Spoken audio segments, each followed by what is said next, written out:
পাইকারি দরে বিরোধী দলীয় নেতাকর্মীদের উপর হামলা মামলা করা সেটা হচ্ছে না। যেমন প্রধানমন্ত্রীর এই বক্তব্য, তিনি বলেছেন যে আমি যদি যারা আমাকে নির্যাতন করেছে তাদেরকে যদি এখন আমি পাল্টা নির্যাতন করি তাহলে তো আর আমার এই ব্যথাটা সরে যাবে না। এটা সত্য, কিন্তু আপনি প্রতিশোধ পরায়ণ হবেন না এর মানে কিন্তু এই না যে যারা অপরাধী তাদেরকে আপনি আনএড্রেসড রাখবেন, তারা বিচারের মুখোমুখি হবে না। প্রতিশোধের শর্ত কখন থাকে? যখন বিচার হয় না, তখনই কিন্তু মানুষের মাথায় প্রতিশোধের ব্যাপারটা আসে। ফলে আপনাকে বিচার করতে হবে একদিক থেকে। সরকার, বিরোধী দল সহ সামগ্রিক এখনকার যে রাজনীতি, সে রাজনীতিতে আপনি দেখবেন যে একটা সিগনিফিক্যান্ট পরিবর্তন আছে।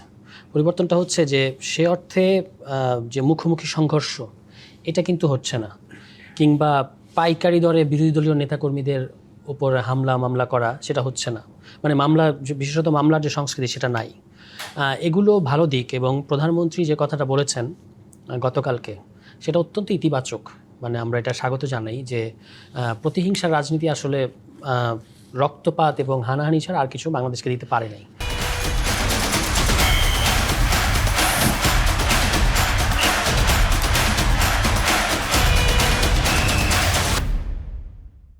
সে কারণে আমাদের একটা পজিটিভ রাজনীতি লাগবে, গঠনমূলক সমালোচনার সংস্কৃতি থাকতে হবে। এগুলো সবই ঠিক আছে। এখানে প্রশ্ন আসবে দুটো জিনিসের ক্ষেত্রে আমাদের একটা পার্থক্য করতে হবে।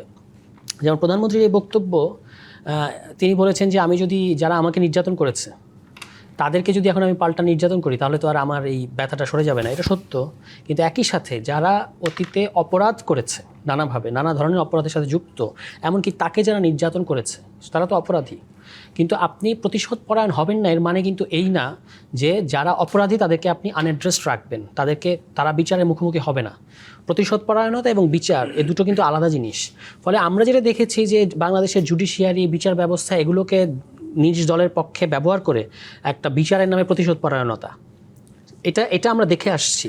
কিন্তু এখন যদি উল্টো এইটা চলে আসে যে আমি প্রতিশোধ পরায়ণ হব না, এই জন্য আমি বিচারই নিশ্চিত করব না, সেটাও যেন না হয়। অর্থাৎ সেক্ষেত্রে যারা ভিকটিম তাদের সাথে কিন্তু একটা বেইনসাফি কিংবা অবিচার করা হবে।